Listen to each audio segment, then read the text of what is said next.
Hello everyone, that Manga Kid here to give my first impressions of Imaginary by Niro Ikuhana.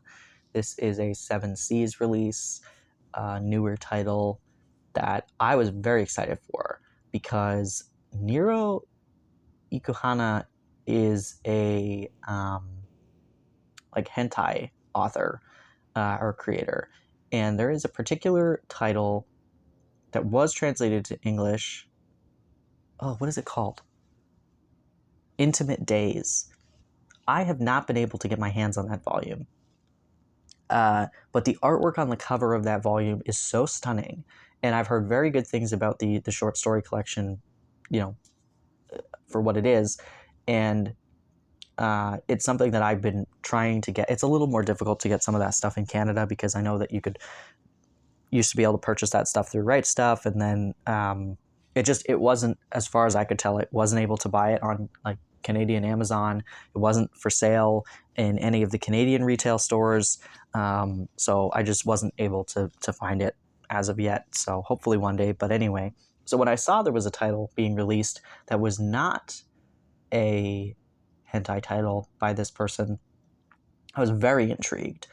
The artwork is pretty stunning, and I just wanted to see what this was about. Honestly, this was a cover by, and I've not read Intimate Days, so I don't actually know what this person's storytelling capabilities are.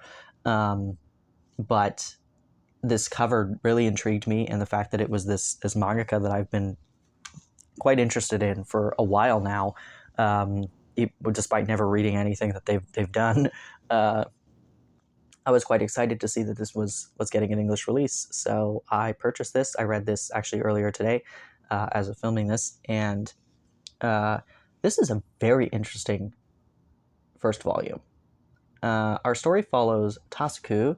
He is, I don't know, I'm assuming mid-20s, maybe older than that, I don't know, early to mid-20s, and his childhood friend, whose name I've already forgotten just by reading the back of this right before hitting play, Micah. His childhood friend Micah has moved out of their small town. She's at university, so I guess they must be early 20s. But anyway, she's in university in another town, and they've lost touch for a few years, it seems. They've now randomly became back in contact, and sure enough, they've known each other since they were children, but he's always had feelings for her. And now he's just met her as an adult now, and he's like, oh no, I still have feelings for this person. But he never told her.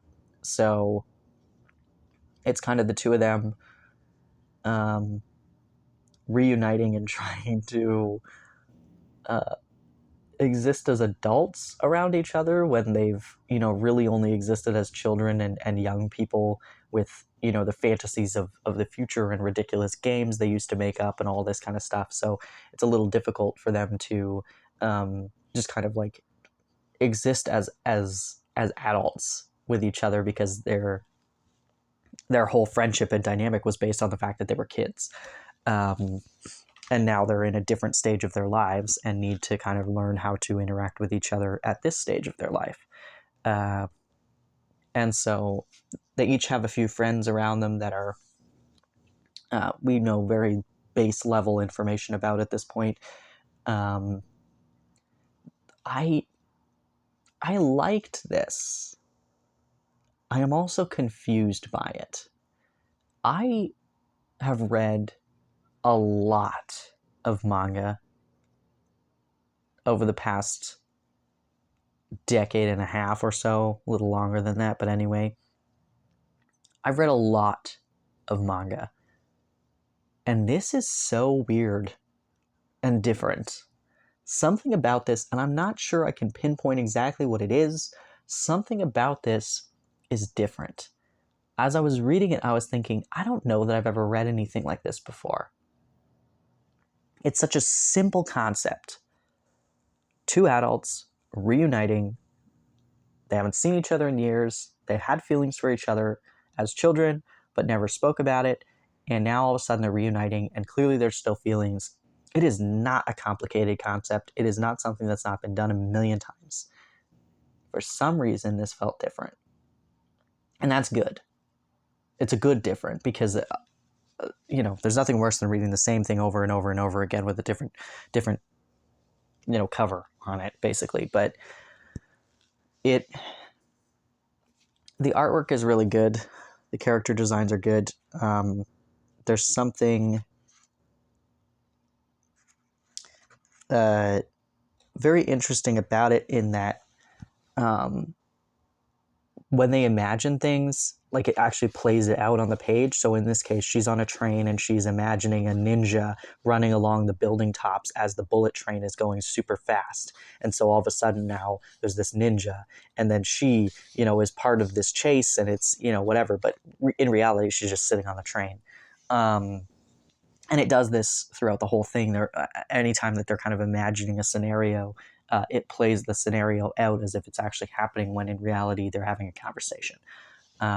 So it's kind of visually stimulating and interesting, because if it was just a regular kind of slice of life romance, whatever, they'd just be sitting in a room having a conversation.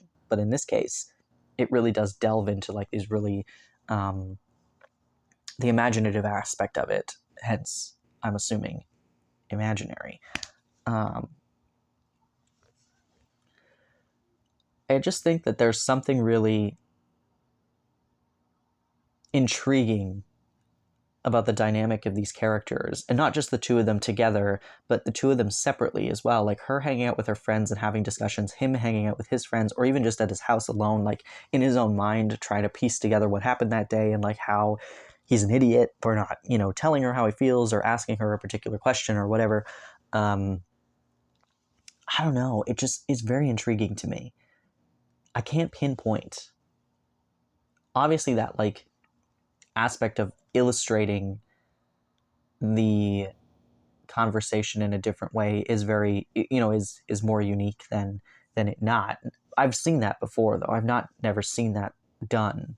Kind of the metaphoric, the use of the artwork to try to like push the metaphor, or push the conversation in a more interesting direction. I've seen that done previously in manga, so that's not something super new. But